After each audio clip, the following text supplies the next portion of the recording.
Hello there and welcome back to another edition of the Hot Lap Classic Remastered. This time take a look at the 1998 Mercedes-Benz C43 AMG.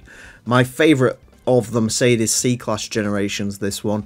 I just think it looks so right. The proportions are good, especially on the rear end. Just classic Mercedes look, but of course for the everyman because it's a C-Class. It's also probably the only car in the world that can pull off these wheels that you do get on the AMG cars. The C43 is the second quickest C-Class.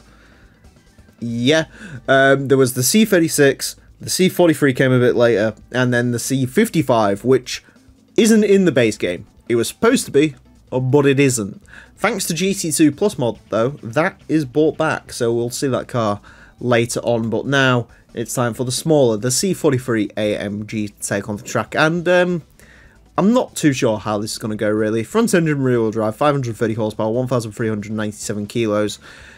Rear-wheel drive, big V8 saloons have been doing quite well recently, but the statistics are a little bit dire E-Class, so we'll see how it gets along.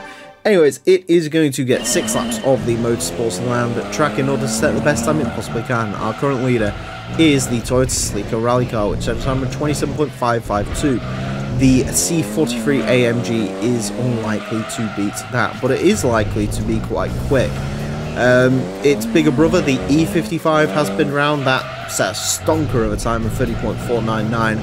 And even more recently, we had the Lexus GS400 go around, which sure had racing modification, but it did have a lot less power than this. And that set a time of a 30.2, so yeah, it'll be interesting to see. I think realistically this is going to be looking around a 30.7, 30.8. But I could be wrong.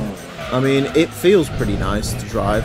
It feels like a big, stately luxury car, to be honest. It does make a good amount of power. This isn't a V8, I think. This is an i6, but it does feel quite torquey.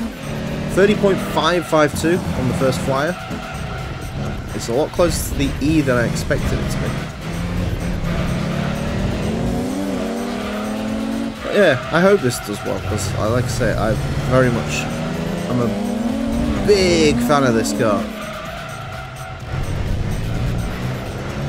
That's a better turn in through there.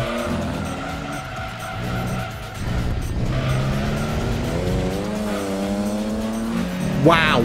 Wow, wow, wow, wow, wow. It goes under 30. This big German saloon goes under 30. I don't know what's happening with these big saloons recently on this show. They're just doing really, really bleeding well for no good reason. I like to say that GS400 last time, that did really have like under 30 pace. And you could feel it, that was a really nice handling car. I don't actually think this drives as nicely as that did, but this is quicker.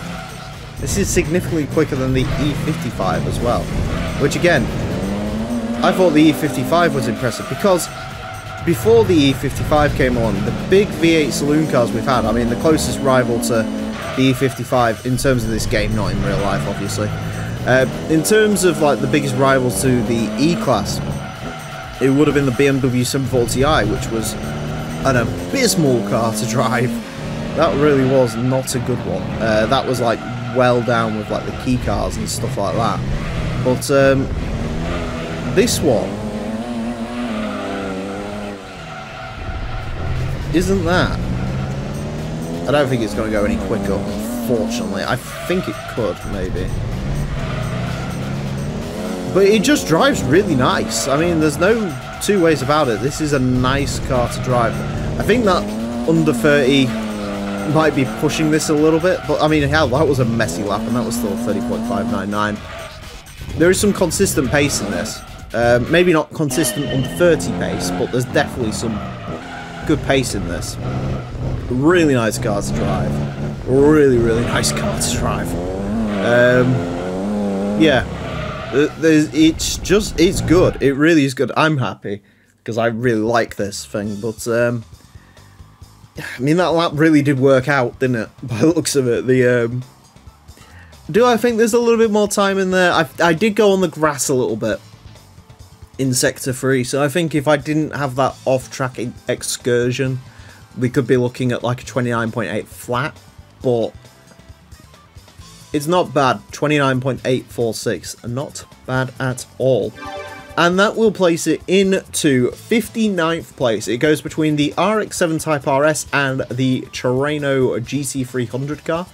Quicker than the Honda Integra Type R, quicker than the Nismo Stagia, quicker than a Tommy Kyra, quicker than a Venturi Dantique. In terms of four-door saloons quicker than this, I mean, you've got to look at Imprezas and the four-door Skyline and the Evos. Is there any four-doors? Okay, Mitsubishi Galant is quicker than this, and I guess a couple of the Subaru Legacies will be as well.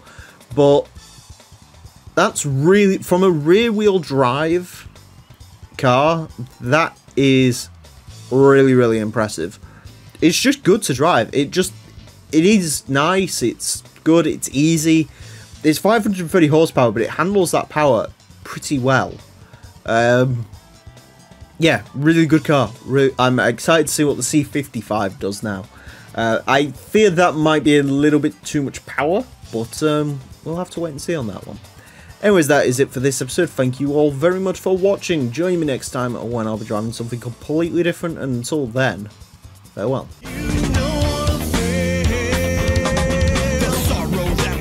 Knowing just where my hopes and dreams are going, I won't let you back. Got up in a wall that you are not part of. Eyes on the slit of your front.